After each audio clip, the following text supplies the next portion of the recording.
I noticed that rising, and I just was like, okay. And the woman sitting next to me, who's someone I've like really admired, and we didn't know each other well before, but we have a lot of connections. And she was like, I am turning business away. And then she talked about the things that she's doing, and I was like, I could do those things. And so I was like, don't like sit in your jealousy. Just reach out to her and say like, I'd love to talk. Like, I could use to take on some more work in the fall and into the next year. And it sounds like you're overloaded. And she was like, oh my gosh, I would love to talk to you about that. And we got on this, we had this conversation. And one thing I realized was like, she didn't, even though I felt like I had like had this kind of like parasocial relationship with her, like she didn't know all the things that I was, and all the things that I'd done. And she got off the call and was like, oh my gosh, I know so many people who need your coaching, and I have this idea and that idea. And it was a reminder. I don't know that I solved for the like, how do I show up in a space where everyone's like, everything's going great, and I say in a way that feels steady, like I want more, or things aren't going as well, or they're like going well. And then also really proud of the like, what's an authentic connection I do want to make? Where is a place where I do feel brave to say I want more, and willing to ask for help. And so that felt great. That's amazing. Awesome. That's awesome. Thanks. That is Yeah, yeah. Go ahead, Sonja. No, way to catch yourself in kind of like this space of her growth path is not your growth path, right? And not getting caught up in the comparison and just catching yourself. Yeah. I think that's wonderful. And it validates for me what I've always believed, which is people want to help. Like if you say, "Hey, what do you got? Can you help me?" But like people are like, "Yeah." I think they just need to know, like, how can I help this person? Yeah. Don't sit with your jealousy. That's what I'm framing. Just go reach out. Like, I love that little. Yeah. Who wants to share next? I'll share something that's no, do you want to go ahead, Colleen? Oh, go ahead. I'll share something that's just part of like still recovery. And sometimes I'm surprised, like a year and a half after leaving my career, that there are still things that come up. And but it has to do with serving. So up here in northern Minnesota, there are 6 Native tribes. And my boss, who just, I could not figure out how to work with her, right? And both of our CEO and our CFO were Native leaders and came out of Native and tribal leadership into like traditional white-led philanthropy where I had been. And it has been a recovery process for me and a grace-filled process of me to figure out what is my role in working with Indigenous people here, around here. And strangely enough, this foundation that I talked to you about, the first 2 people who've reached out to me as part of that program are both Native.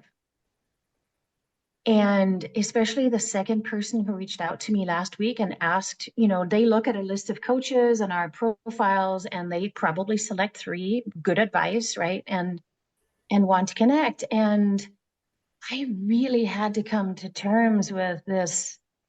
The last week I had some terrible dreams about my previous boss. She's very, very narcissistic. I mean, I would say, clinically so. And it was very hard for me to be in that environment with her.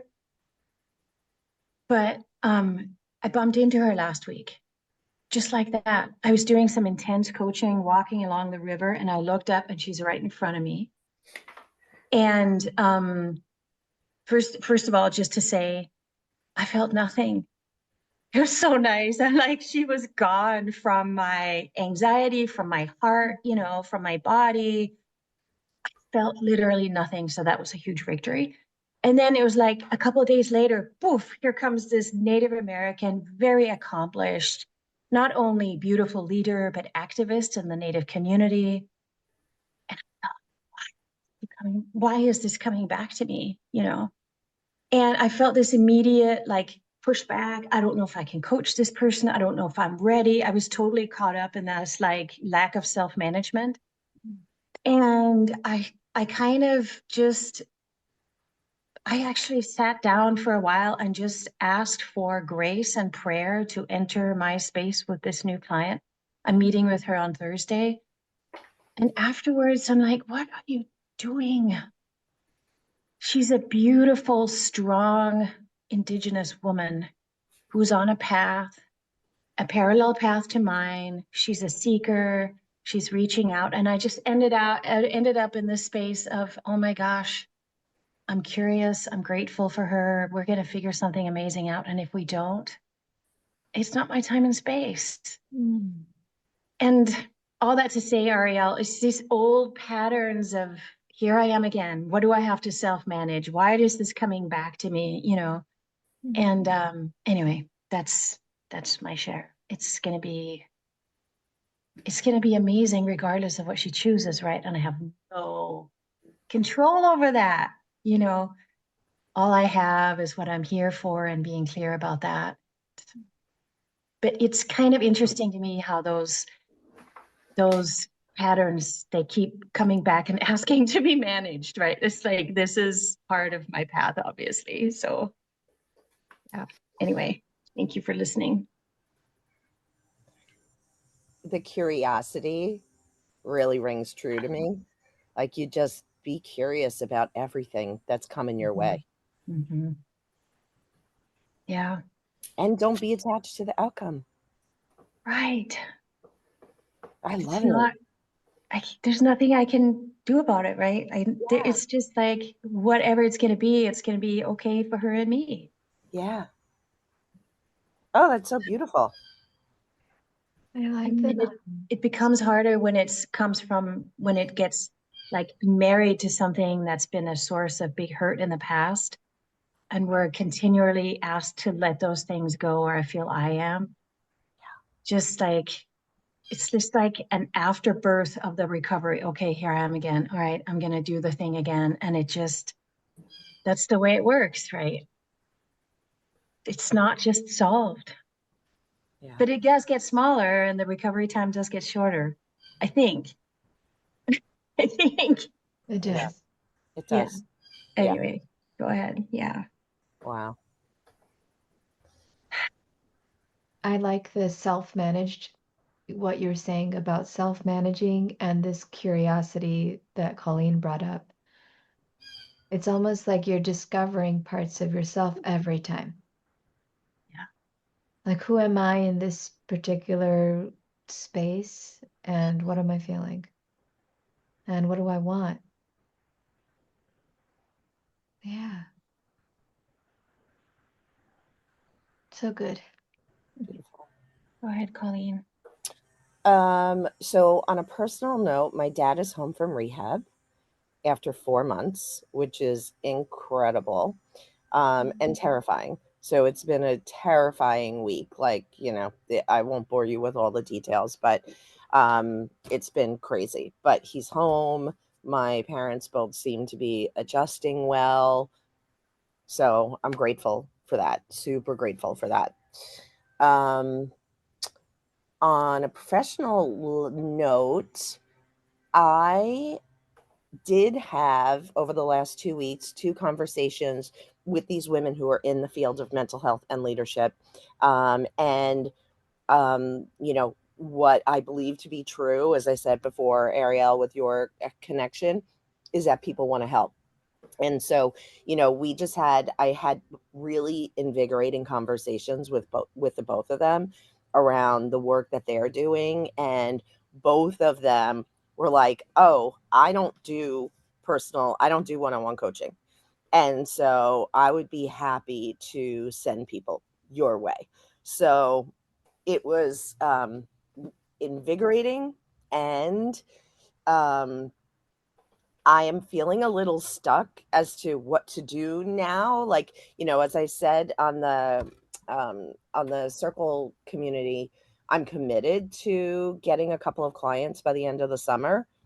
I'm feeling a little like I don't know how to do that, which is very weird for me because I ran a consulting practice. So I think it's just because it's a different it's different. I'm putting myself out there differently.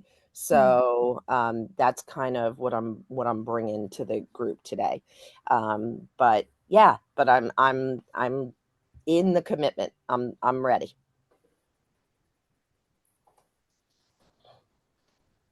May I ask you something?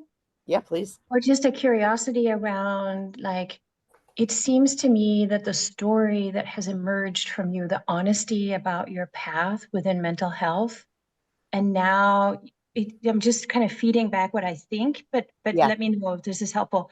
Like that you're that the work you're leaning toward is so much more closely related to your tender heart than work As I from a start distance. crying. Yes. Yeah. The work from a distance right now, you're marrying your own path so Yeah. much closer. And of course, I mean, that's like, oh, it's Yeah. not just work, right? Now it's your love, it's your essence. You can't keep it at a distance, right? I mean, Yeah. does that Yeah. feel true? Yes. Yeah, I think you just hit it for me. Like I do feel very I feel a little shy about sharing, but I'm getting better about it. And I still don't feel, here's the truth of it. I still don't feel in control enough of my emotions to be able to present myself as a business leader in this space because every time I start to tell my story, I get upset. So I think that is part of it. Yeah, I think that's right. Um, yeah, thanks for calling that out because it is very real. Yeah, Which is why you're going to be amazing at it. I hope so. But I have to be able to get through a coaching conversation without crying. So, Or not. well, yeah. I think I cry in a lot of my conversations. Do you? Yeah. That's so helpful to hear. I have a client who wants to be the next Oprah. She's my favorite client. I think she'll do it. She's amazing. And she also like she tears up every conversation, and I'm crying there with her, and Yeah, I think Colleen, like I hope you're never in control of your emotion like that. Like in the sense of like it's so beautiful like to see someone's like raw emotion and vulnerability yeah. and like just let yourself be that. It's Thank just you. it really like it gives permission for other people. Yeah, I appreciate that. You have a certain strength about you. When you speak and when you carry yourself, the first thing I think, and I remember when I first met you, like, this is a badass woman. Like, you have this certain, like, ability to, like, take charge and own a Yeah. space. And so when you cry, it's like a very elegant, dignified, like, I'm never going to forget that little video I watched that you posted. Ah, Like there's something about it that's really, I understand your need, your desire to like not want to fall apart in front of people and to show, yeah, yeah. It yeah. just feels so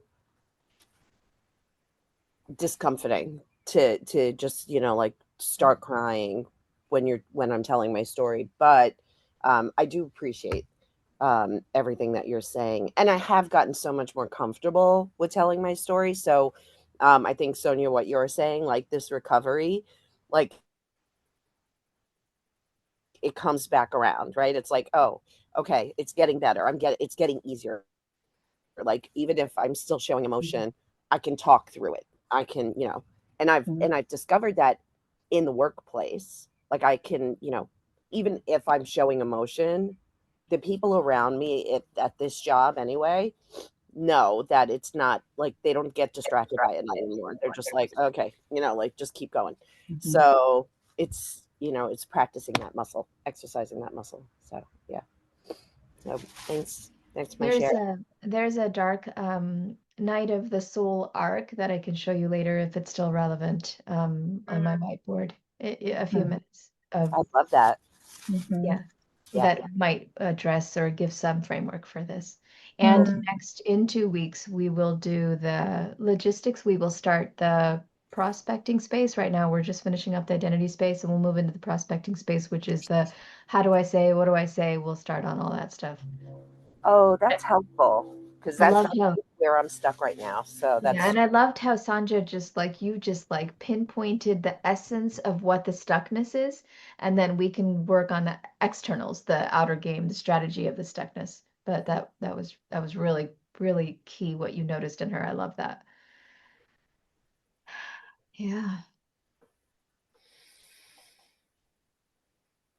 I just freaking love you, Colleen. I love you too. Thank you, Monica. Monica. Ah, this group. Amazing. You have you have a Oh, share, Monica? Yeah, I'm just so grateful for this group. Me I was too. thinking back to our classes like last year. God, do you remember those weekends? Like I used to look forward to them so much. It was like one of the best things I did in my life. Mhm. And I feel like yeah, this is like kind of I feel like it's kind of saved me, like in so many ways. Um, oh man. I was so tired this morning. Like my baby was waking up multiple times. Like my son's been coming up at 6, joining us in bed at 6 a.m. And I was like, oh, I don't want to do this like call. Like I'm so tired. But oh man, it's just like it's so much of fatigue is like mindset. I realize, and I feel like half of it is mindset. And I feel so present with you guys, and I'm learning so much. And I think Arielle and Sonja, like I think there's so like a beautiful like awareness, and not just awareness, but then also I'm like this something is like I'm gonna take a step anyways. Like I'm gonna make that connection with somebody, the woman sitting next to me, Mhm. or I'm gonna pray for grace. Like, and I'm gonna use that, Sonja, because like just in moments of anxiety, maybe just sit still and pray for grace. And should clarify, just when I say pray for grace, to me, it's like inviting in the unseen so it can do the work between me and the other. That's what grace is to me. Like it's surrendering and saying, I don't have to do this alone.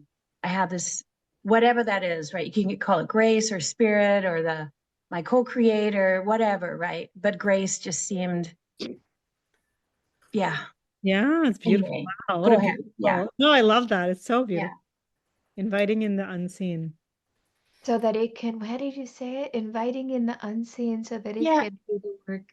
And that's Yeah. interesting. One of my slides is that today. So, I mean, you worded it much better, but wow, it was so beautifully spoken. Wow. Yeah. Sonia, you're like a poet. Really poetic, wax poetic. Oh my God, so beautiful.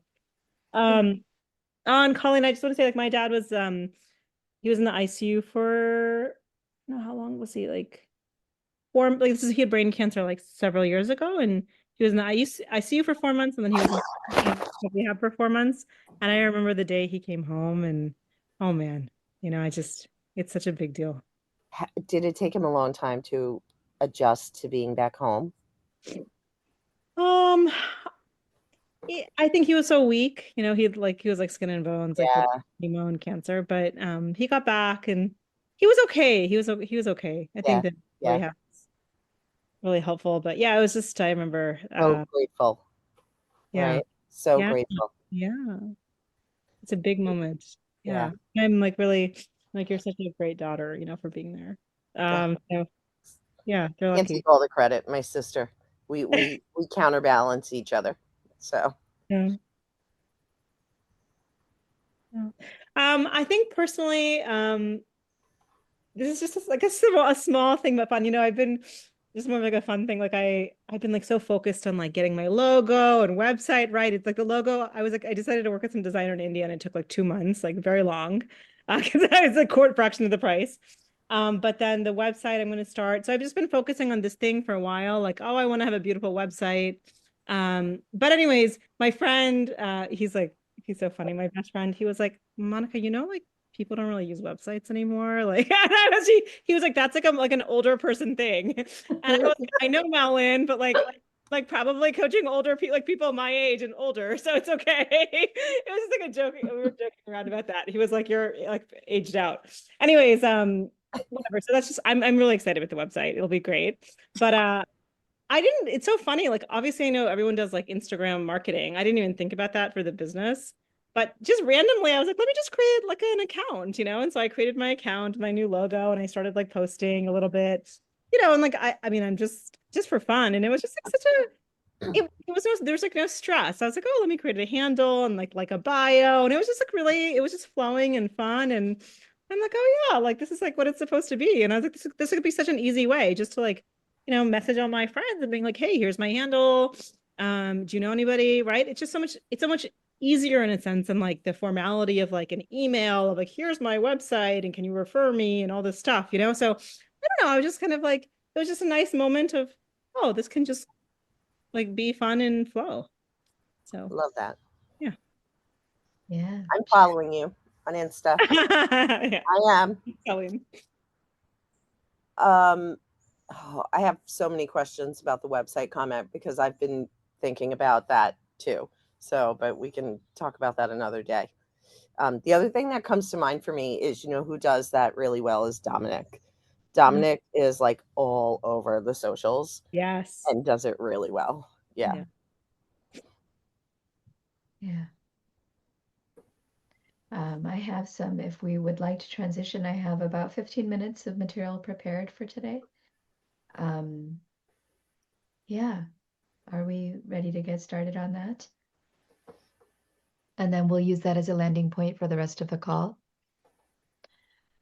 We're going to be finishing off for this cycle around the sustainability portion. And let me share my screen. I feel when I'm with you that I'm with some very powerful women. Impact making, change making. I feel like this is my spiritual practice to be with you all. Like it's a part of my spiritual practice. It's been a really the way that this came about has just been really phenomenal for me personally. All right, so we have in the past, just a quick review, welcome, 8-7-25. We went over identity, we envisioning and sustainability. I'm going to go through last week's just so we have a springboard into the next space. So a reminder of the 5 phases of sales: identity, prospecting, conversation, the offering, and then basically flow, which is just repeat of all of that. And we are in the identity space, kind of like a pyramid. The more time that's spent on the number 1 and number 2 and number 3, then number 4 and number 5 just kind of happen naturally. Relentless in the pursuit of who we are and how we show up. And so we did envisioning, where we wrote out all the logistics and sustainability, and Colleen put together that template, which I have yet to look at. And I think there might be an inner block that because I tell myself to do it, and I think there might be an inner block. But anyways, in the sustainability piece, something we haven't done together yet is our expenses. Just noting that. And last time we met 2 weeks back, we discussed the importance of understanding point A and point B and having your mind aware of point B and focused on your point A so that we don't drop into crazy fantasy and avoid the things that need to be done. And we identify which tasks are fantasy tasks and which tasks are here, right now is what I need to do that I'm not avoiding. Putting too much focus on point A also makes you drop into busy work and keep your prices low on point B rather. And so that was 2 weeks ago. This week we will do the last step. So I'm not doing know your Dharma and practice your pitch just yet. I might even move practice your pitch to prospecting space. Instead, what we're working on as part of our sustainability is a few a few things that arise, because I've been just noticing what's arising for all of us in this space. I think everyone except Sonja, that when we envision we step into a larger, bigger version of who we are, this can be a death of a previous identity. That awareness that every time we're going into growth spaces, we're releasing a previous version of ourselves. And that shakes, especially if you've had a status quo, and you all know because you've transitioned from a job, into this new coaching practice. When you're doing it for yourself, it causes such a cosmic shift that it shows up as pain and fear in the body. This pain, fear, threat of status quo can show up around us energetically, emotionally, physically. And Arielle, we discussed this in our call, in our one-to-one call, just about the tornado feeling with Colleen, your dad, with my dad. The thing is that in this world, there's always challenges, but somehow or another, it affects us slightly differently when we're moving into growth. Monica, with the illness. So I wanted to share a little bit of learnings from Gay Hendricks, who wrote the book The Big Leap. And I do recommend that, especially if you are envisioning a completely different space than you are now with higher numbers. And I'm just going to read a few of these quotes. People often experience big breakthroughs and then find a way to avoid relishing their achievement. Actually, I'm going to ask someone to volunteer to read this.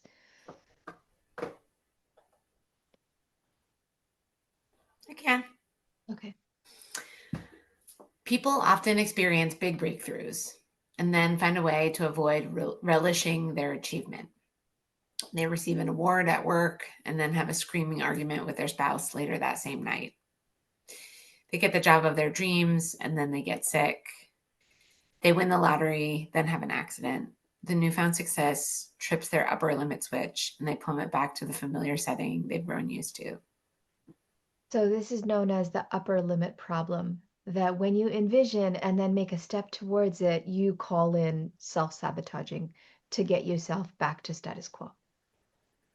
And here's another one if someone else wants to read. I can do it. Each of us has an inner thermostat setting that determines how much love, success, and creativity we allow ourselves to enjoy. When we exceed our inner thermostat setting, we'll often do something to sabotage ourselves, causing us to drop back into the old familiar zone where we feel secure. Is this resonating with anyone? Mm-hmm. Yeah. Yeah, it's such a strange thing. Tell me more. Yeah, it is so wild. And it's interesting to know that it's an actual thing and not just in my head. Mm-hmm. Yeah, we have one more quote. I can go.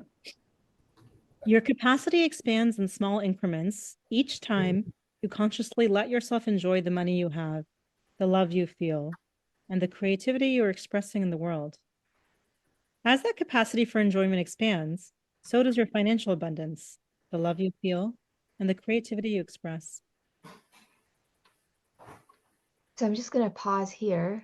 So, do we have another one? No. So I'm going to pause here and just discuss amongst us. Where do we notice these patterns? Have we noticed these patterns? So I'll start. I was meeting a school leader in California, Southern California, this past week. And I know this is being recorded, so I'm going to say this carefully. I self-sabotaged myself by calling in an ex toxic relationship. It was like I just called, it was like he just appeared. And I recognized that I was texting him more than I needed to.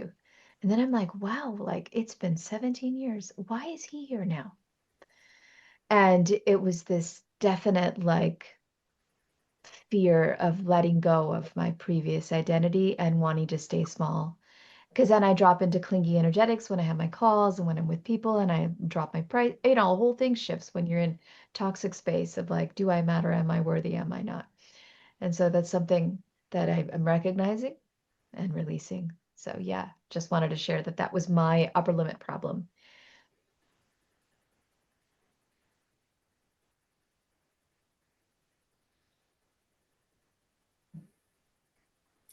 This isn't um this isn't a specific situation, but I've seen it a number of times where when I step into an achievement or unlock something that reflects like really where I wanted to go, I like a saboteur voice creates like a set of stories around like why I didn't really earn it. Oh, you're only here, you're only here because that person, or like, oh, it was this part of you that was what got you into the, got you into the room. But actually, like you have to you can't, you like the part of you that's, that I'm actually like most proud of is the part that you kind of have to you have to hide. And all of those stories just call up the, the things that make that make me smaller and feel less deserving of being in the situation.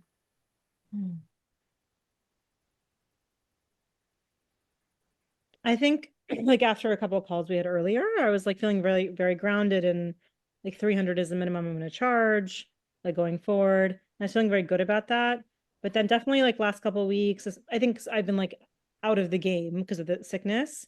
Again, I was starting to be like, no, that's too much. Like a lot of coaches are charging 250 baseline. Like, so I started going back into old way of thinking of like people can't afford it. I want to be accessible, like and all the things.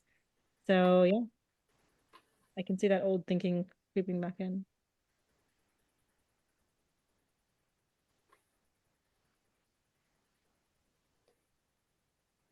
I'm going to go into a different space around this and just see how this lands. And I'm reminded of the coaching that I received by my amazing coach, Abigail. And and then we ended up thinking about this or talking about this as light and darkness. Like, so this is in the spiritual realm. And so what's easy for me, I can intellectually understand what's going on, I think, and maybe spiritually, but that's where it kind of stops for me, because if you think of our growth as bending towards something that's, we're enlarging, right? We are growing, and growth is often associated with growing toward light. We become more expansive, we become happier, we become more light filled and able to be more with others, for the world, et cetera, when we grow. And as we think of what happens with an object, if something is shining on it, when there's more and more lightness in us, the darkness also expands at the same time. So as we learned in CTI, the more our guides are with us, the louder our saboteurs are as well. So it's like, and the closer we get to what we want, the louder the saboteurs. So I'm not saying I understand this, and maybe it's sort of I get an acceptance or a noticing that I do think the universe is sort of oriented like this, that we don't get to become lighter and lighter and more expansive without the deep awareness and the intensity of the darkness that comes with it. And I don't know why it's organized like that, but I do think it is. That's what comes to mind, like at the spiritual level, or like, what? Why? Like, we don't actually get to become lighter and lighter without this. And it's our job to figure out what to do with it. I don't know how this lands for you guys, but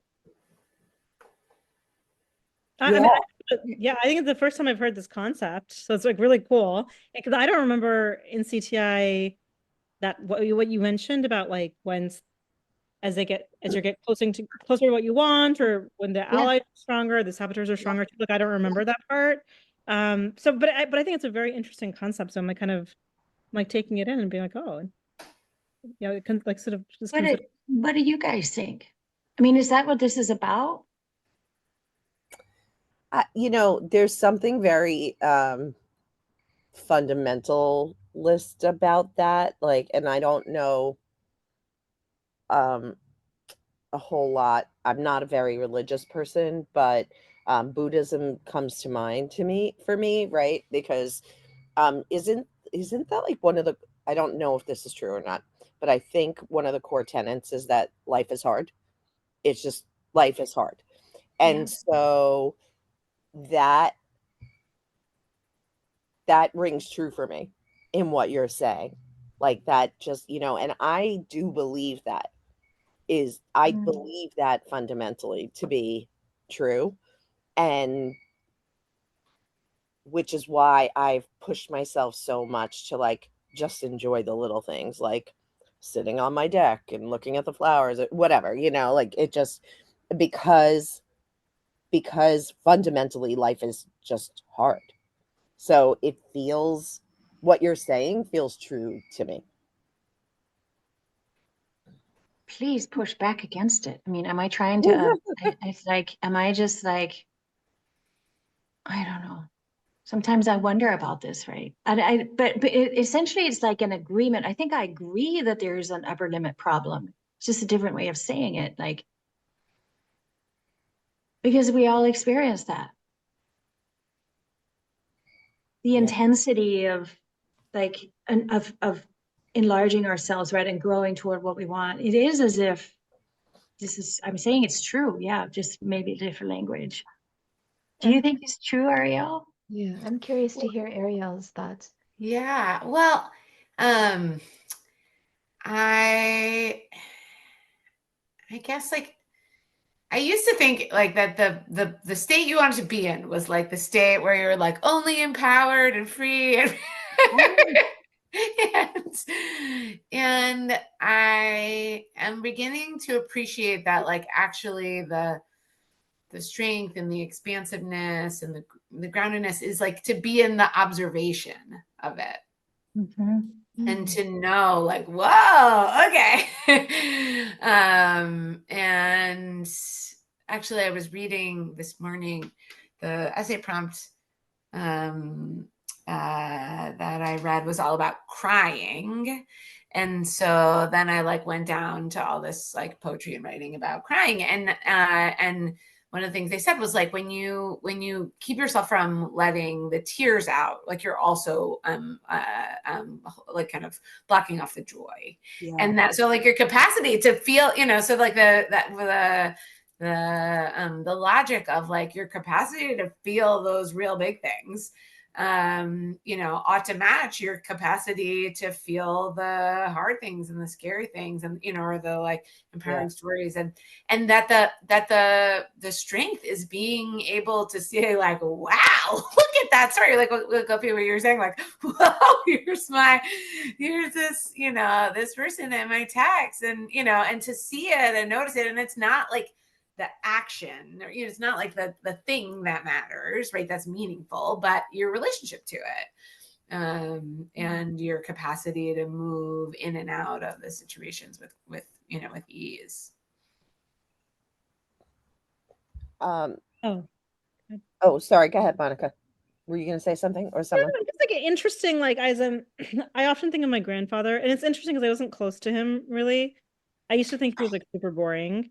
He did like an hour of yoga every day. He was like the most balanced person like you've ever met in your life. He was super balanced. That's why I thought it was boring because I'm like he doesn't show emotion, like neither happy or sad. He's just always balanced, always the same 3 meals. And it turns out that when he died, and like I knew he was very much into doing service in his hometown in India. That's where he lived most of the time. And when he died, it turns out that he like helped hundreds of people, hundreds of schools in India, like in his town. Like so many children, so many lives affected. Like when all the newspapers were writing about him and his family had no idea he was doing all the service work in his life, like to the extent that he did. And the thing about him is the point of me is like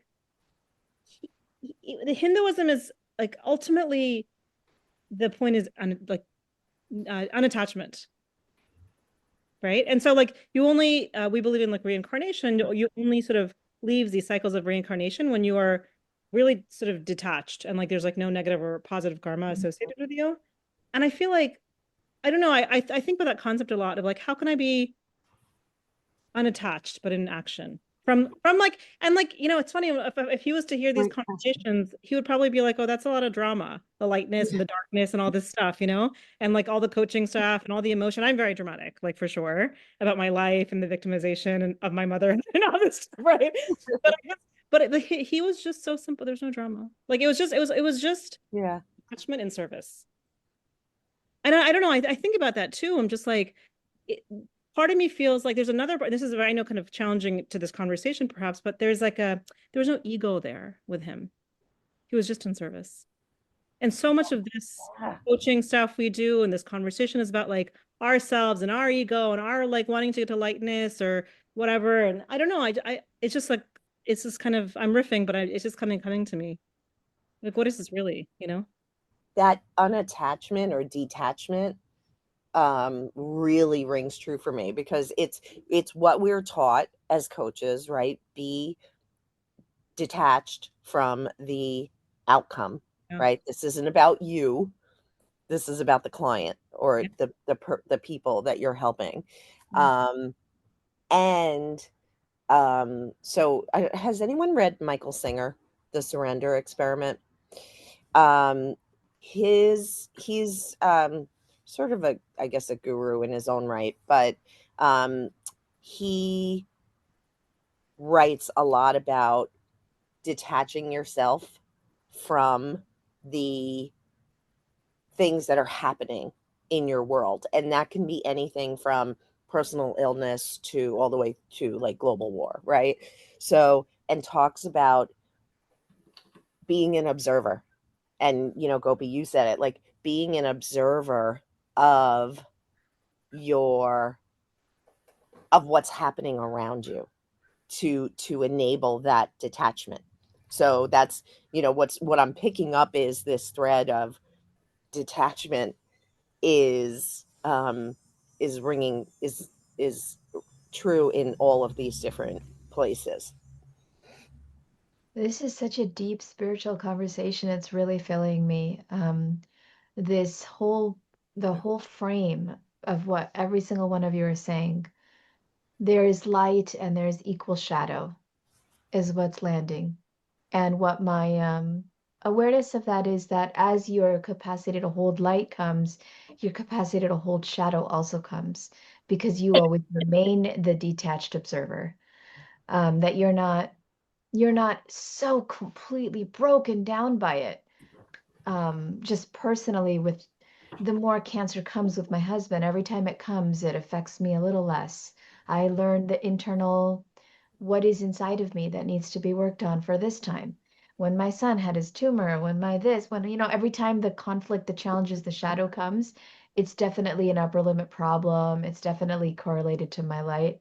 And if I think about, the great teachers in all of the different traditions, Jesus Christ, Muhammad, like they held such massive amounts of shadow in a sense. Their capacity to hold pain was so big. And so I'm just really big. This is so beautiful because as I'm moving into my core identity, which is supporting school leaders that I'm terrified of doing, and then calling in different elements that are keeping me like small, I recognized that one time. So when I was a little girl, I was abused sexually pretty frequently. And so in my teenage years, I had a little bit of sexual promiscuity, very hidden because my culture is such that girls don't even like, we're fully covered. Even wearing a cami is like not allowed. And I remember I would do like hidden, like sexual promiscuous things, probably like three in the duration of my entire teenage years. And I was also very deeply spiritual and very connected to my faith in those days.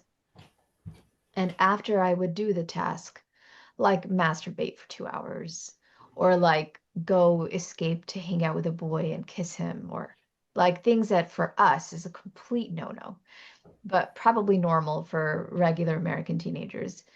Um, I would get burned the next day. I would do the sinful task, and then the next day I would get burned. and I would feel darkness on me because I would do something that was inappropriate and sinful from our tradition. And 2 weeks ago or whenever this guy got called in, um, I'm married. I'm a very happily married woman. And we started texting, and we were texting in the nighttime, and we were, and none of it became sensual or even sexual, nothing like that. But it was definitely a feeling of this is not appropriate. The next morning, one of my sons opened my door. I was in the office and I was sleeping in the office. And one of my sons opened my door, and I saw my son as light. And I felt that as he opened the door, my room was filled with darkness. I actually felt the darkness in my space. And I felt my fingers that were texting, the fingers in my hands covered in the sensation of being burned. And this was like really, and as you were speaking, I remembered that we do have a sense, an aura sense or an external sense of what that our body carries, of what is lightness and what is darkness. And so I'm just also just riffing and bringing this personal to me. Um, this work that we're doing, because we're stepping more towards light and service, our intrinsic constitutional nature as a soul in this body, in this incarnation, this is very big work we're doing. And so these steps that we're taking, we are going to be faced with more darkness, from my perspective and just hearing all of you. And so that moves, if you're okay, to the next slide, which is it requires space, which is what we're offering ourselves here. But those are my thoughts, and I'm going to move to the next slide with all of your permission. This is just my way of looking at it, what I've put together. I feel like all of you are also very deeply aware, so you can add, subtract. But as we need space and time spiritually, materially, emotionally to identify what our upper limit problems are, what our light and shadows are, how we're going to observe, that we need to reset, regularly reset, in order for you to, and this is a very deep component of the identity space, identity, comma, dash, sustainability space. In order for you to process your fear energetics, your body will need to slow down.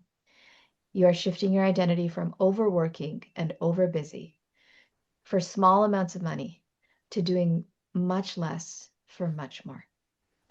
This requires a complete inner shift. When the inner shift is needed, external circumstances will force you to stop, be with, and slow down. And so, like Colleen, you were saying, life is hard. Challenges are everywhere. That's a basic tenet of most spiritual paths.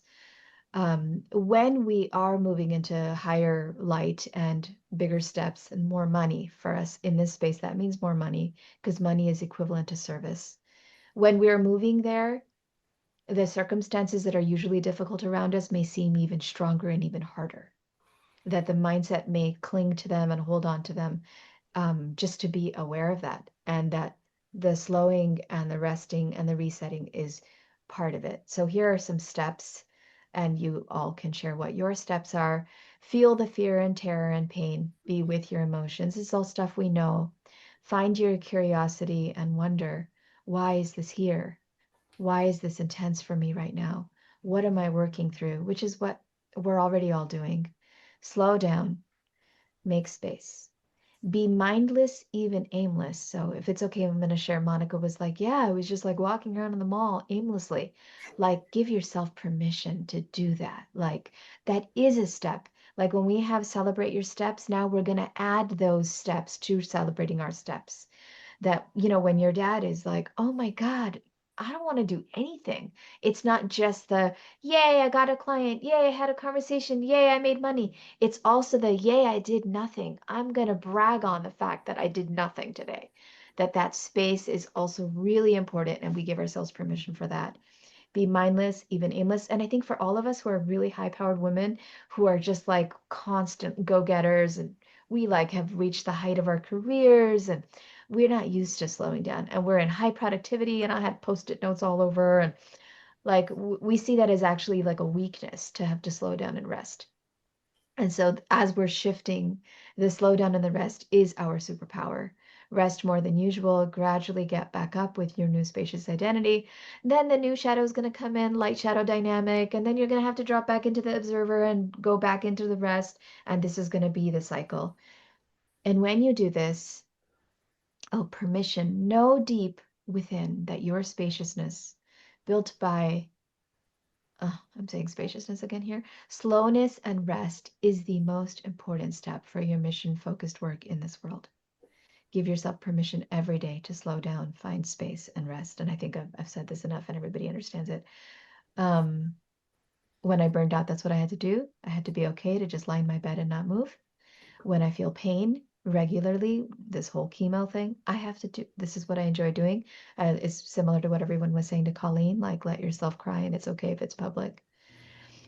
Then I put in a few slides on spiritual space. For me, mantra practice is the most powerful spiritual space as it aligns all the inner parts through sound.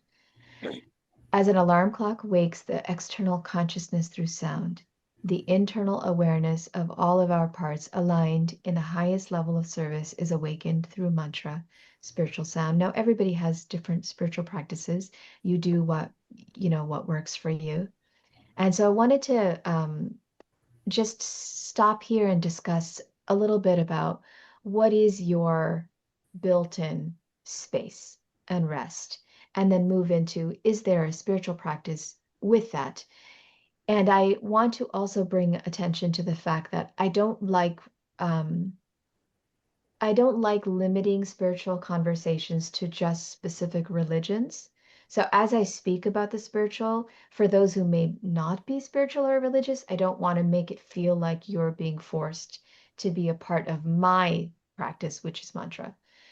Everybody has their spiritual practice and their service and their way of looking at it.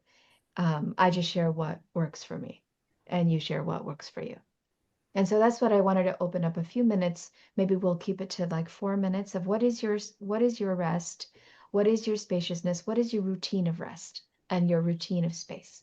And that we built that into our life and our practice.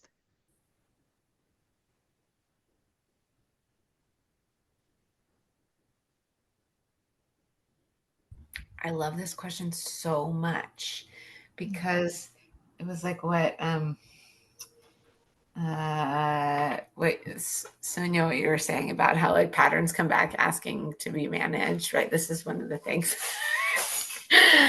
I like get this mindset of like, oh, well, now that I'm more capable, I'm just more capable. Like, what's going on? Everything is supposed to be good and I'm so capable. And then, right. And then it's the like, okay.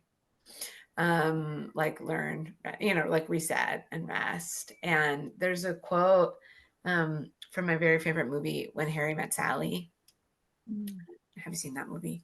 Yes. Right, where there's like when they're Billy Crystal and Meg Ryan are both watching Casablanca and they're on the phone, and he says about Ingrid Bergman, like, oh, she's low maintenance. And Meg Ryan is like, what do you mean low maintenance? And I forget what he said, but he's like, and she was like, well, which kind am I? And she said, you're the worst kind.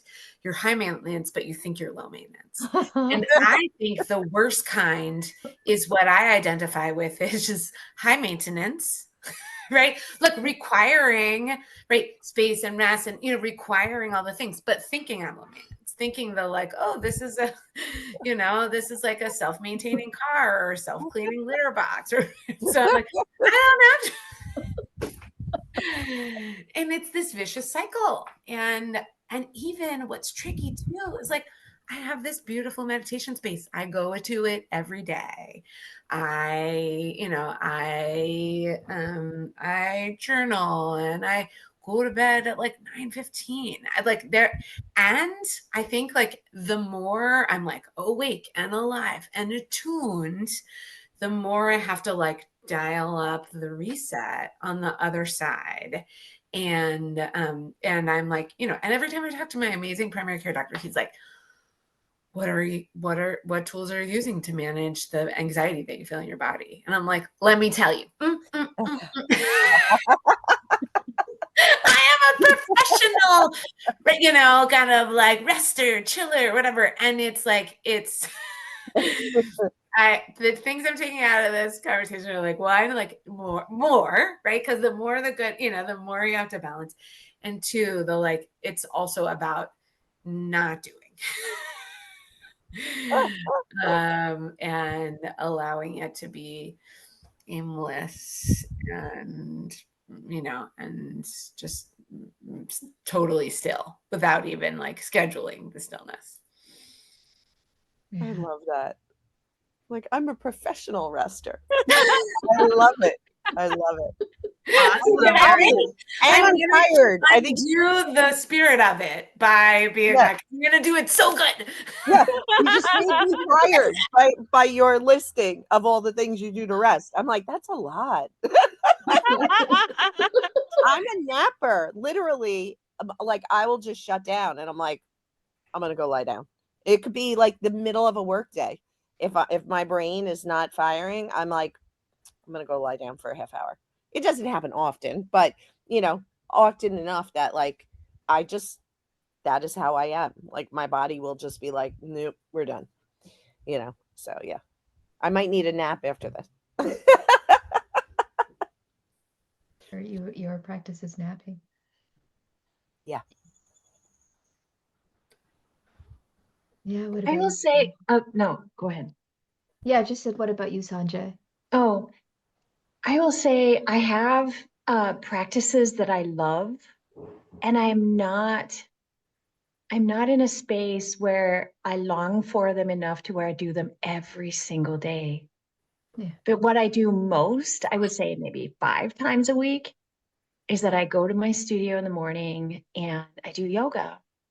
I go to the mat and I do a half hour of yoga. And then after yoga, I maybe draw a card from my little feminine spiritual deck of cards and I write about it. Mm. And then the other thing that I love is, it's going to sound so cheesy, right? But I do follow, what's her name, who wrote Eat, Pray, Love, Elizabeth Gilbert. Gilbert, yeah. And I will often, you know, follow and write a letter to love that she suggests, right? And I learn a lot from that.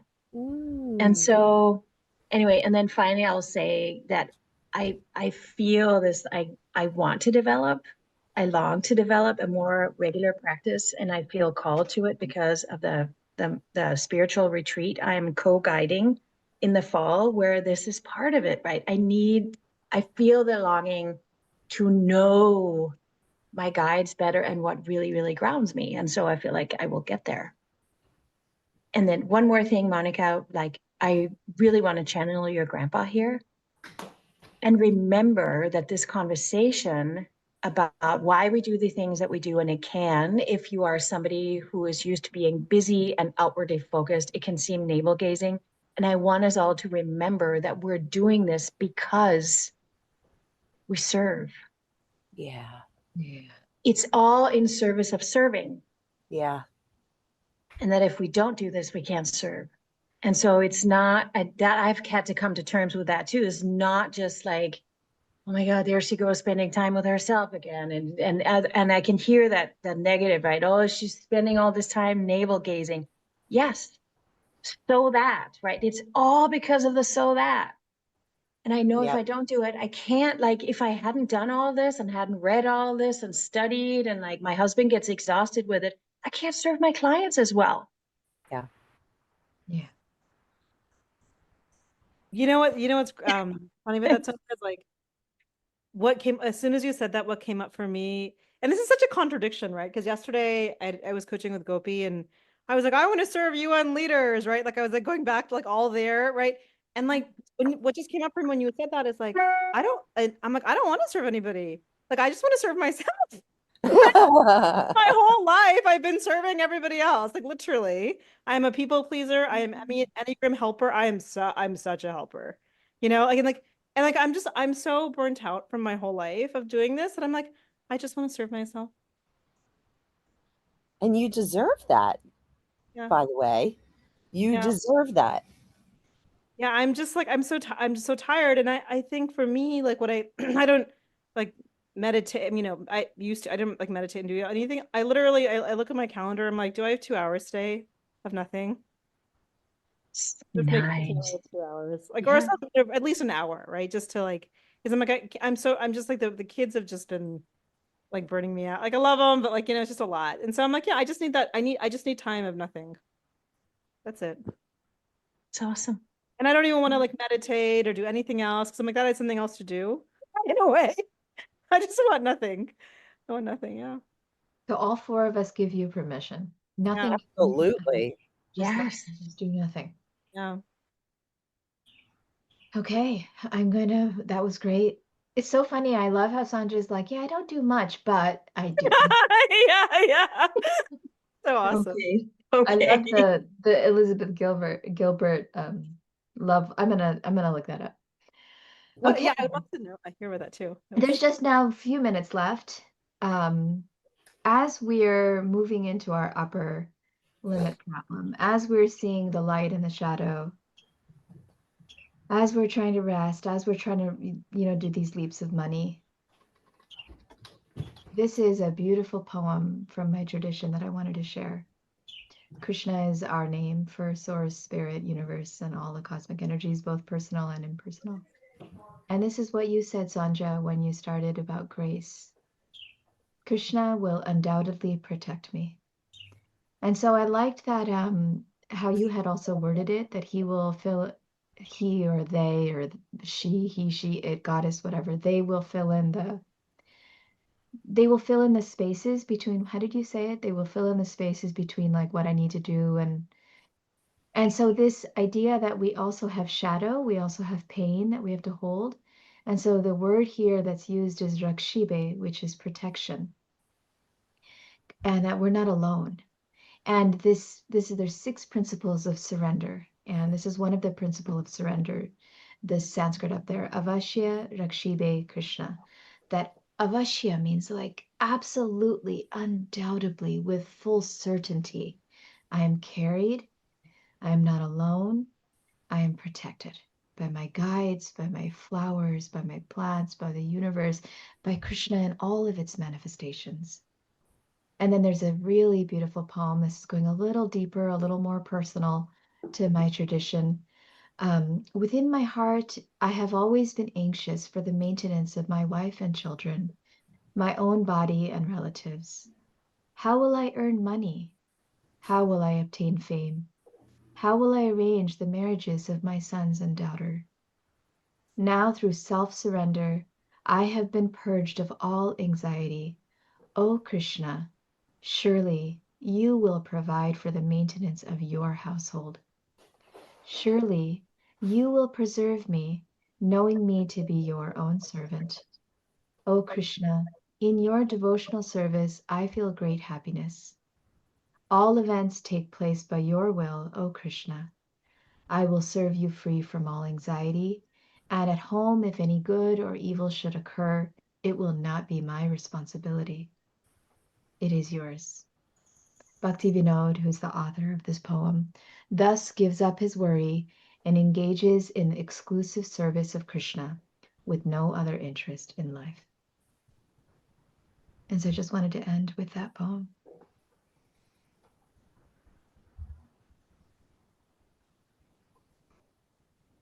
Yeah, so there we are. And now we can think about this protection and where do we feel it? Where do we feel protection as we work through bigger light and bigger shadow?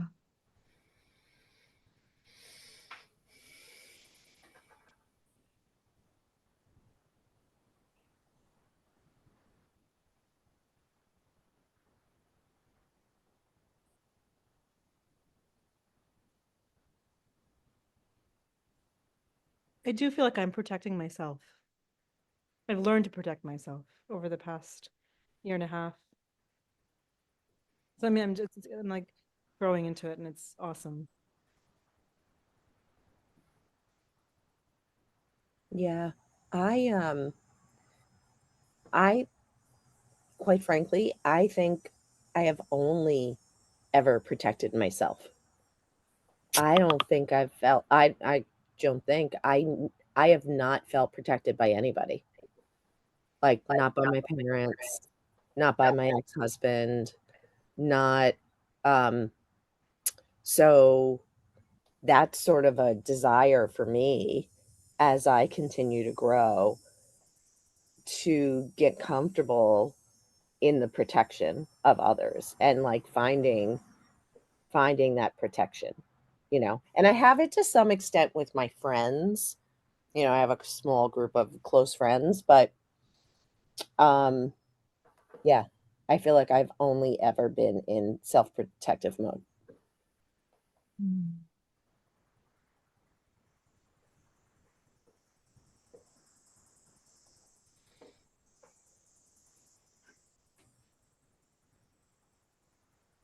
I've never thought about this before. Like, what? I mean, this question is amazing because I think I was, my thoughts went immediately to like, where do I feel protected, right? Where do I feel? And I go back to where I started this morning, like in the spaces when I remember and can really feel that I am not alone, right? And that things that I do and things that I say with my body and my spirit are part of the whole. And that matters, right? That my actions and sort of, and that my engagement with what I called grace, but my spirit, you know, I own it. That's the only time I feel really protected, because you're absolutely right. I've never said this out loud, Colleen, but do I feel protected by my parents, by my husband now, or my ex-husband? Not because they're terrible people, but no, Yeah. I didn't feel protected in my previous job. I mean, Yeah. I might feel protected like when I'm in the presence of my bestie Laura, who I get to see tonight, because I absolutely know that whatever it is that I told her or wanted or whatever, that she would like be, yeah, I'm there for you. She's a lioness. Yeah. But that feeling of feeling protected is not something that I've really pursued or thought about very much. But no, is it often there? No. Yeah. Yeah. And should it be? I, I mean, I can Maybe speak. it should. Maybe should is the wrong question. But like, this is such an interesting conversation, Gopi. I'm like stunned. What? I mean, I'll just say to that, that is part of my longing in finding like my real, you know, next relationship is I want to be I want to be protected. I want someone to take some of this responsibility off of my shoulders. 100%. I think we all deserve to be protected. Do you think a person can do that with you? I don't think a person can do it for you. I Right. think, you know, like we have to take care of ourselves. Yeah. You know, I have a friend in particular who's in my mind who like she has no self preservation skills. Like she is at the whim of whatever is happening in her world, and I'm like, I don't know how you live like that, you know? Like, so we have to be whole people. And at least for myself, I have to be a whole person, and you know, I will never give up my self-protection to someone else, but I want the comfort that comes with knowing that someone else is going to protect me as much as I protect myself.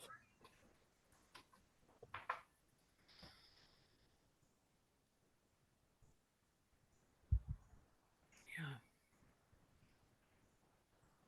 I think a lot about like government as protecting people.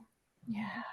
And like the way I've like worked, you know, and friends and colleagues and work to create institutions that protect people. Yeah. And how, and all the ways that I've like, you know, by like being, you know, like coming from like being born white in this country, and you know, and all the things that have like protected me systemically, and the relationships that do some of that. And so my journey has been to come around to realizing that I also need to stand on my own side and protect myself. And I think especially like that learning is like in the gap between like what looks like achievement, right? What's like box checking and feeling fulfilled, like in that gap, right? Or in the, in the spaces between, I really relate. Colleen and I cry all the time. People are like, what? Right. In the space between like what you're supposed to look like and what you feel like inside. Like that's the space where the only person who is gonna come in and bring grace and bring love and like make alchemize what that is me. And that's different. Like it's different than vigilance. It's different than like, kind of like holding, it's like, or it's something like, or maybe, I don't know if it's different. But it doesn't feel the same, like, oh, things are out to get me, right? Or that there's, danger I have to protect from. And so I've been like, whatever, who needs to maintain that, right? We don't need a security guard for this. And now I think that, yeah. Yeah. Yeah. I don't know. I don't like that metaphor of security guard to come right. Yeah, Carry this self guard. this self-protection is such a key component. I think it starts with that awareness that I need to protect myself. And as I walk into more terrifying spaces, um, continuous analysis of how much am I caring too much of for myself, and how much can I also give to Krishna, the universe, and how much can I allow others? Like I was waiting for a response from this prospect, and I felt the anxiety in me of like, is it going to happen? Is it gonna, not going to happen? The clinginess. And I consciously took a deep breath and like, I've also had a very logical side, so I don't know how much I believe in all the manifesting stuff. And my three guys in my house are all scientists, and they're always like, oh my God, mom, you're crazy. I literally said, I'm going to try this. I'm going to take a deep breath and lean into Krishna, so the energetics of Krishna, that if this is meant to be, it will be, and the text will come. And like 30 minutes later, the text came. It was a yes. And it was like, now maybe that text would come anyways. But at least it helped my own energetics of like releasing the anxiety and trusting. The protection for me brings up safety. When I walk out into the world and I see the leaves of the trees and I drink water, and like Krishna is everywhere and everything, and I'm constantly being carried and nurtured and supported, and I'm never alone. And that's where I want to. It's been a long 40 years of trying to accept this because my husband cannot physically protect me. And so that constant like looking for a friend, emotional connection with this fencing guy, with this, like that constant like, wait a minute, who is really there to protect you? Because it's true family, we're all fallible in a sense. Anybody can die at any minute. There's pain and suffering all around us. How can we lean on each other to protect each other if we can't even protect, they can't protect themselves, we can't. And so just this awareness that there is a universal being, personal and impersonal, that can protect us. And just reminding ourselves of that we are not alone and we are safe. And that doesn't mean we don't protect ourselves. We have to protect ourselves. So just in summary for this session for today, I went to back to the school that I had left last year, a building that I had been in for 18 years. And in this past year, I had worked through the spaciousness, the burnout, the reach bigger, year and a half, reach bigger numbers, bring in many more figures than I've ever brought before in my life. 6-figure deals and 5-figure deals, and like live in ease and space, only work 4 hours. And as I walked into it, I met my former colleague. We were like work wives, the principal of the school. And she asked if I could stop by her office and connect with her. And I was meeting with a teacher and working with a teacher. And so my natural thing was like, yeah, sure, of course, I'll see you. I'd love to, gave her a hug and the whole thing. And then 10 minutes before the time that I had said I was going to meet her, the teacher and I, who were colleagues, decided to go to eat at the local restaurant. And I recognized in myself no anxiety about canceling that meeting with her. Whereas in the previous role, I would have rushed to figure it out. Yeah. And it would no explanation, just a simple text that said, I'm not going to make it. Let's schedule in the future. Yeah. Like it was like short and total, like, and the anxiety was gone because it was like this feeling that I'm exactly where I need to be. I'm fully safe and I'm fully in service. And it was just wanted to share that. And recognizing that I used to make only 30,000 in this place. And now with this new mindset and this new abundance practice, I'm making like 20 times that. And so like it's just, yeah, we just wanted to end with that. Amazing. Yeah. So I we love have, that you own that. Like yeah, you really just like, I'm a different person than I was when I left here a year and a half ago. yeah, It's yeah. awesome. So these 10 minutes and then 30 minutes now, it's the floor is yours. And I hope this wasn't too long. I like to also give everybody time to talk and work. And No, so, it's great. I often reach my limit after about close to 90 minutes online. I can tell that, oh, yeah, yeah. no matter how good, right? It's nothing. Yeah. It's Yeah. just always, the space is amazing and generative. Yep. Let's hear for you all. What are you loving and what do you want for our next session? I have an idea, but I hear that we want conversation, how to say what we need to say.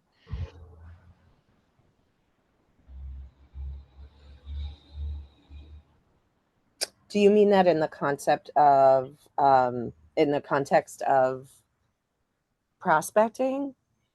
Or, yeah, say more about what you mean. So practicing your pitch and practicing what you're going to say to others when you're developing Okay. Yeah. shifts and it changes. And there's a part of it that's in identity and there's a part of it that's in prospect. The part of it that's in identity is I'm still figuring out who I am and what I'm going to say. Yeah. And that's more leaning towards the point B types of words. I bring love and harmony. I help spaciousness. I do the emotional work. I do the inner deep work because you're more focused on where you're at and what you can offer. Then when it moves into the prospecting like phase, that's more focused on where the client is at and how you're going to meet them. How you're at point B, but now you're going to meet them at point A. So then the words change. Okay. And it's kind of an inner shift that happens as well as an external shift. Yeah. The words change to like, I help leaders with burnout instead of I help leaders work on their emotions, Yeah. for example. Things that they might, you start recognizing, you do Google searches, analytics, you start recognizing what are the words, Yeah. messaging and marketing, what are the words that they use more frequently instead Mm-hmm. of what do I know that I'm going to be doing. Mm-hmm. And so we can discuss all of that. And we can actually work on each other's. I need the help as much as everyone else here. What is our point A and what is our point B? And then also knowing that within a month it may change as we go and we say it to one person or two people, we may go even deeper and oh wait, actually it's not that, it's that is not set in stone. And so Yeah. those are all the kinds of conversations that we can have next in 2 weeks. Yeah. That sounds good to me. I love the topic of what is my point A and what is my point B. Yeah. And I, it's li- like, I This re- evolves. Yeah, go ahead.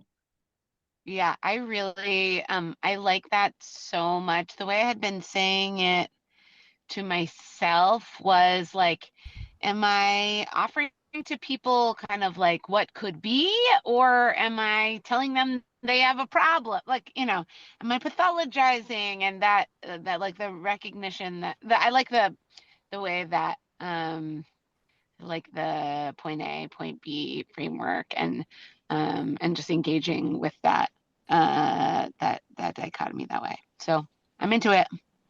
so as you're speaking, I'm recognizing that there's a layers of consciousness model that I can introduce. which is the level of consciousness you're at is the level of consciousness that you're going to be meeting others at. Like you said, am I pathologizing? That question. And so I can add that. There's the dark night of the soul. There's the layers. Things I can throw in this, and it may take a few sessions for us. What was the dark night of the soul? You said that in the beginning too, that's something that you might throw up today, but does it better fit next time? I can do it now. Actually, it's quick. Let's do it next time. We've done a lot of deep stuff today. Okay. Yeah. Okay. Yeah, that sounds good. So that this stuff that we've done lands. Mhm. Yeah. It's an arc. The Dark Night of the Soul is an arc, a journey arc, and where you're at and who will be behind you that you will bring with you, according to where you're at. Okay.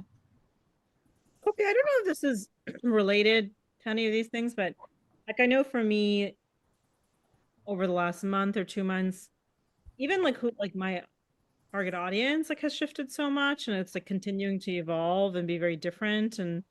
Um and I've been thinking a lot more about like what is like my mission, right? Overall, like that's been on my mind this week. So I don't know. I'm kind of curious about like where others are on that journey of like really who are you, like, who you're called to serve, like what is your overall mission in coaching? Like that'd be interesting to hear from the group.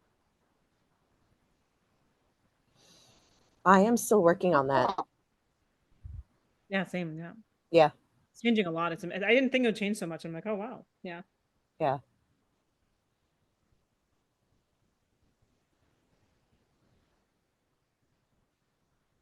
A quick I answer. can Oh, I put something out? Maybe, and I don't know how this fits into your curriculum, Kopi, but maybe we each bring to the next session what who we're targeting or what we are putting out into the, I don't know, what do you call it? Your I don't know, my business, my business purpose, my, like, what am I trying to say? Like my identity as a coach, um, and how I would share it with the public. And maybe that's where we start, because I would also be curious to hear how your, I guess it's your pitch. I don't know, Gopi. I'm using like, all, I don't know what I terminology like that. I think is it's right. great because we'll be prepared and we'll start off like with a landing point instead of trying to figure it out in the call. We'll start off and then we can work on it together. And it can be more strategy than like this was more energetics today, and it can be more just like business strategy kind of a call. Yeah, that would be good. I know for me, having like a deadline of, okay, you've got 2 weeks to like Yeah. really pull it together. Because I feel like every time I introduce myself and the concept of what I'm doing to someone, it's a little bit different. So it would be helpful for me to share it with you all and hear your thoughts. Yeah. And right now in this moment, there's someone you know that you would love to coach. And that person that you know that you would love to coach, you would go and speak to them with a language of love, what they need to hear. So that's why there's an identity component. Who am I and what do I do? That clarity. And then there's a personal prospect component. What do they need to hear from me? And so there's two. So what we're bringing in 2 weeks, the homework for all of us is we're going to bring the identity component. Who am I here? What is my clarity of who I'm here to serve? And it's okay, like for Monica, it's okay if it's not like 1000% certainty, this is what I'm doing for the rest of my life. Like Mm. purpose is actually never that. Purpose is never something you do for the rest of your life. It's in this moment, in this day, in this week, in this month, in this year, what am I doing? And it shifts and it's always evolving. So it's okay if it was, corporate leaders and then it was UN leaders. It's like maybe just say leaders, like let's write something that we know that is okay, this feels right to me. This is who I am and what I'm here to do. Let's do that. Let's bring that to the next call. Cool. Great. So not next Wednesday, but the following Wednesday. And then next Wednesday, if we want, we can discuss it and it's open-ended, on the check-in. So. All Okay. right. I won't be able to join next Wednesday. I'll be driving home from New Jersey with Okay. Oh, actually, I will not be able to. I'm just looking at my calendar. I won't be able to join next Wednesday either. I'm Okay. going to And be in New Arielle York. and Sonja? Let me just look at, hang on, I will be able to join. Yeah. I think I am too, although I'm in transit and I'm not looking right at my calendar. So Okay, I'll so just confirm in confirm. the, And then Yeah. either me and Sonja are together or we just skip and get time back. Yeah. okay, great. Great. All right. All right. Thank you all so much. We'll see you Thanks, next everyone. Thank you. Have a Appreciate great it. rest of the week. Yeah. You Bye. too. week. Bye.